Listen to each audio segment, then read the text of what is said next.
Estamos iniciando mais uma videoaula, espero que todos se encontrem bem. Então vamos lá para mais um assunto?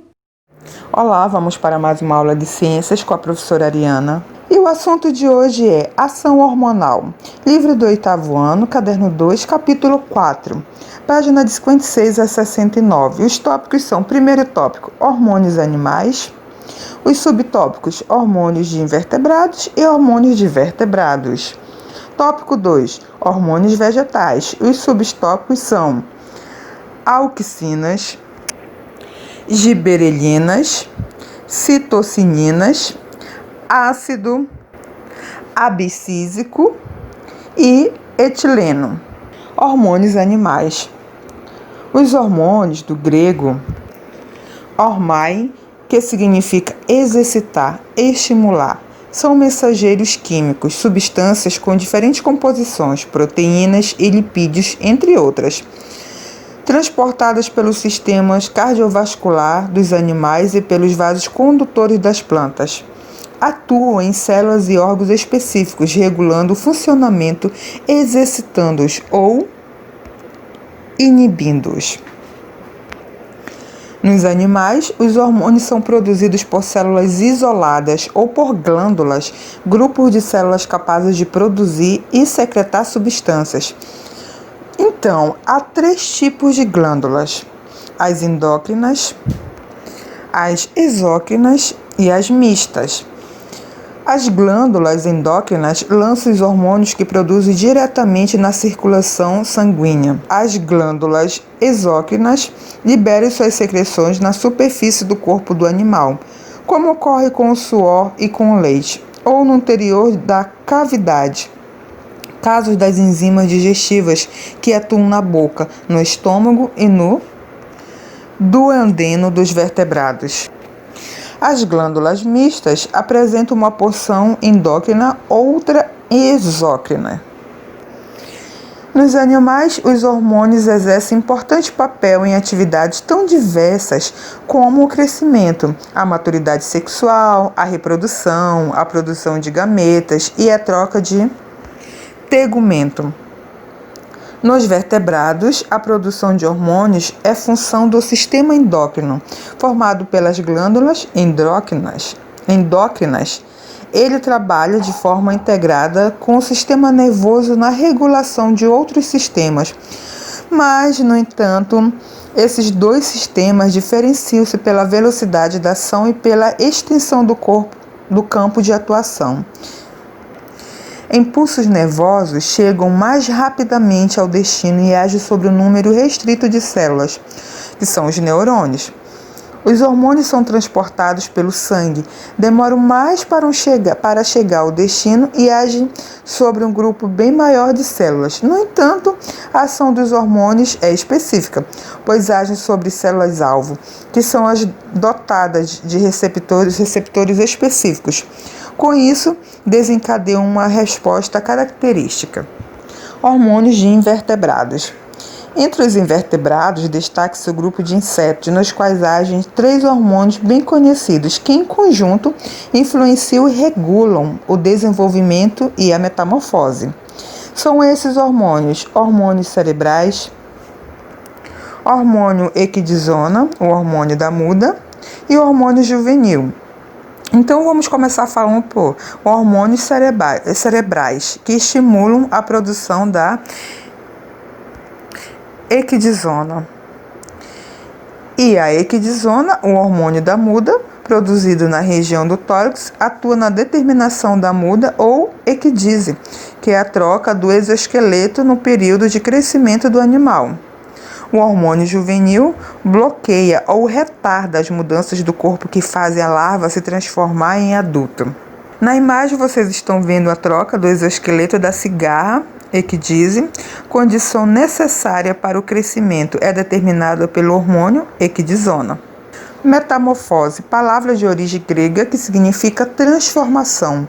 É um conjunto de mudanças radicais na estrutura e no comportamento de um ser vivo que tem início após os primeiros estágios de desenvolvimento. Muitos insetos não apenas crescem, realizando trocas de exoesqueleto, como também mudam consideravelmente em aparência e hábitos, passando da forma de larva para a adulta. Nesse caso, a metamorfose é completa. As lagartas, encontradas nos jardins comendo folhas com grande voracidade, são larvas de borboletas. Assim que sai do ovo, a lagarta começa a se alimentar.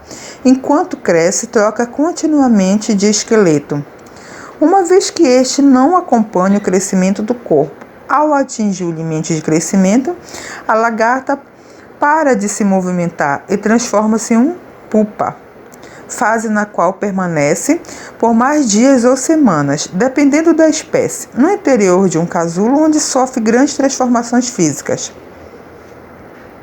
Completado o desenvolvimento, deixa o casulo uma borboleta adulta, ainda incapaz de voar, porque as asas estão moles e amassadas. Passadas algumas horas, as asas se fortalecem e ganham cores mais vivas, o que marca o fim da metamorfose. A borboleta adulta tem algumas semanas de vida e uma nova função: voar em busca de alimento, o néctar das flores e de parceiros para se reproduzir.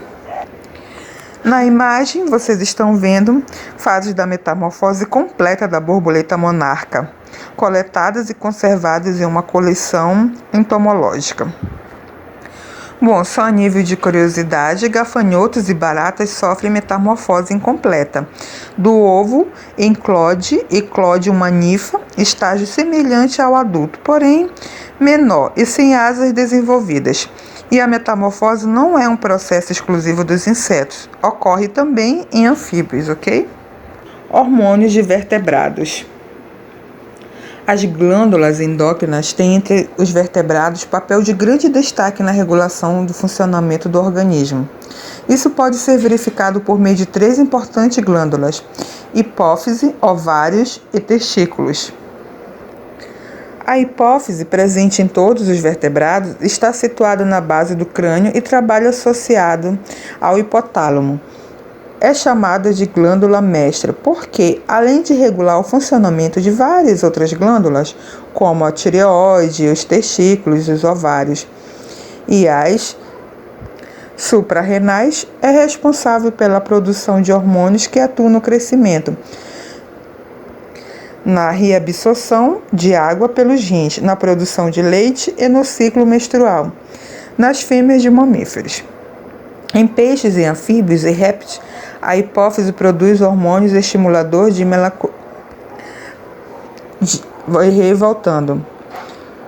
A hipófise produz hormônios estimulador de melanocitos, MSH ou intermedina, que atua na dispersão dos cromatóforos e, consequentemente, na alteração da coloração do animal.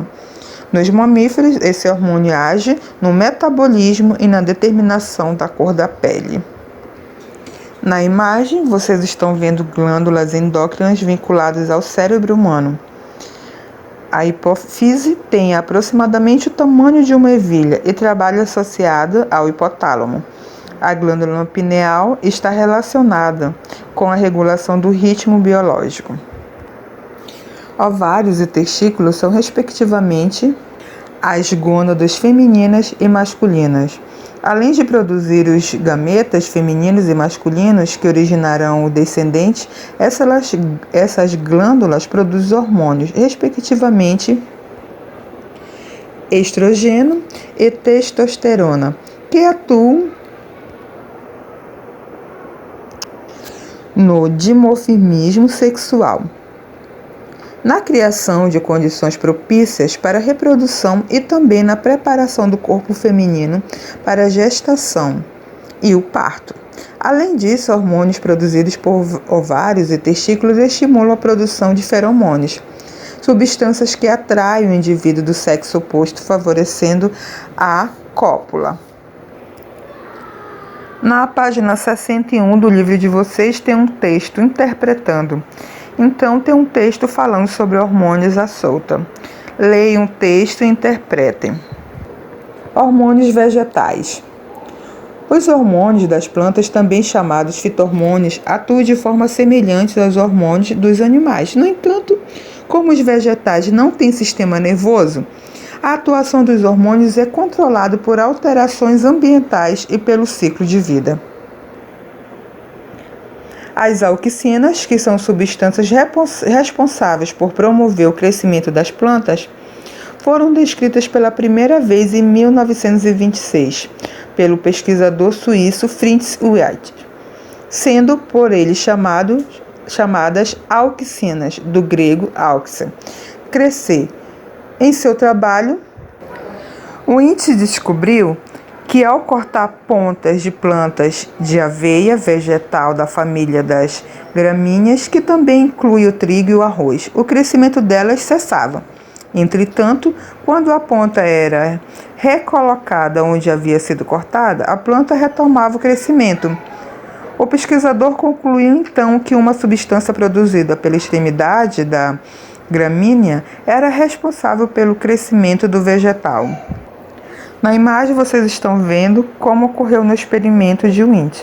No experimento, as auxinas presentes na ponta da gramínea são inicialmente transferidas para o bloco de H, substância gelatinosa. Depois o bloco é colocado sobre a planta cortada, que retoma o crescimento normal. Na imagem B, em uma segunda etapa, o bloco de H, contendo auxinas, é colocado sobre um dos lados da planta cortada. A distribuição desigual das auxinas estimula o maior crescimento no lado em que sua concentração é maior, provocando o crescimento em curvatura da planta.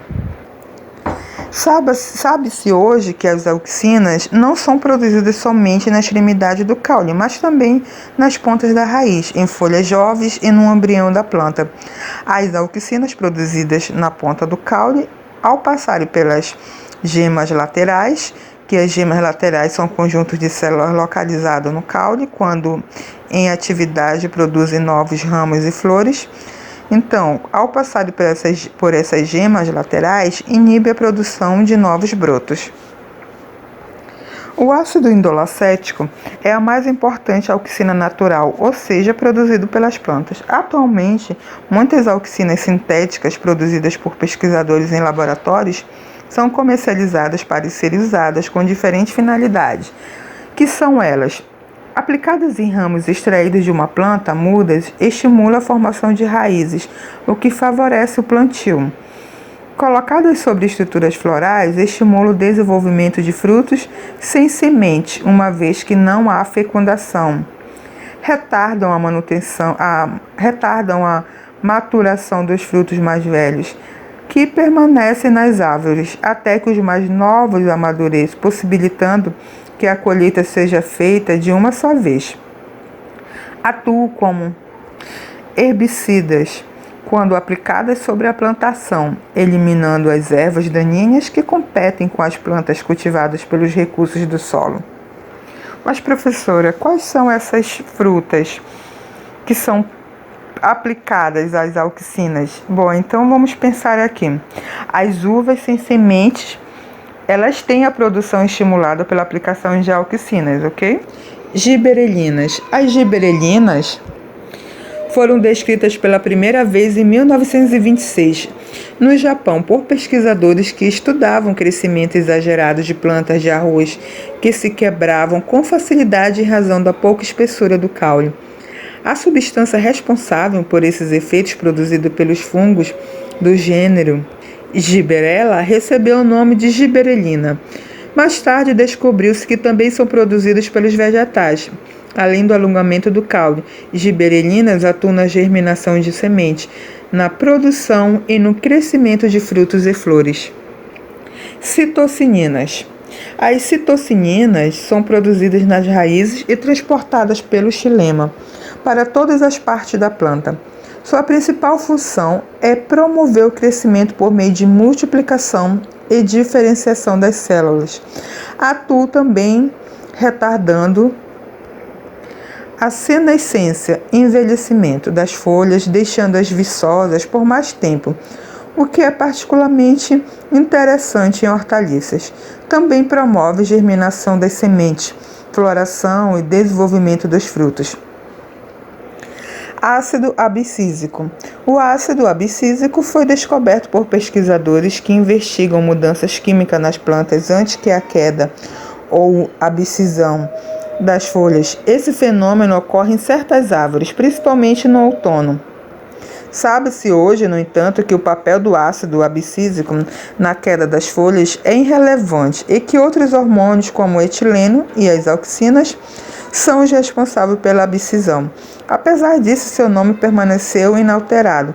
O ácido abscísico atua nas folhas, nos caules e nas raízes e é o principal responsável pela interrupção do crescimento das plantas no inverno. Provoca também a dormência das sementes, período em que a germinação não ocorre, mesmo que elas estejam no solo. A interrupção desse processo, chamada quebra de dormência, acontece quando diminui a concentração de ácido abscísico. Em plantas de regiões áridas, por exemplo, as sementes só germinam após chuva intensa, que leva ao excesso de ácido abscísico existente. Etileno. Uma prática comum para acelerar o amadurecimento dos frutos é embrulhá-los, ainda verdes, em jornal. Esse procedimento é uma explicação científica. Como isso acontece? O jornal favorece a concentração de gás etileno, que é liberado pelo fruto e também em processo de combustão. Esse gás induz a maturação dos frutos. As plantas produzem etileno em respostas a situações de estresse, como seca, lesão e infecção. É também produzido pelos frutos em maturação em eventos relacionados à senescência, como a morte programada de células, órgãos ou da planta inteira. A produção do etileno é incrementada por altas temperaturas e inibida pelo frio. Para complementar o assunto, fazer a atividade da página 62, 63, 65, 67, 68 e 69 para fixarmos o assunto.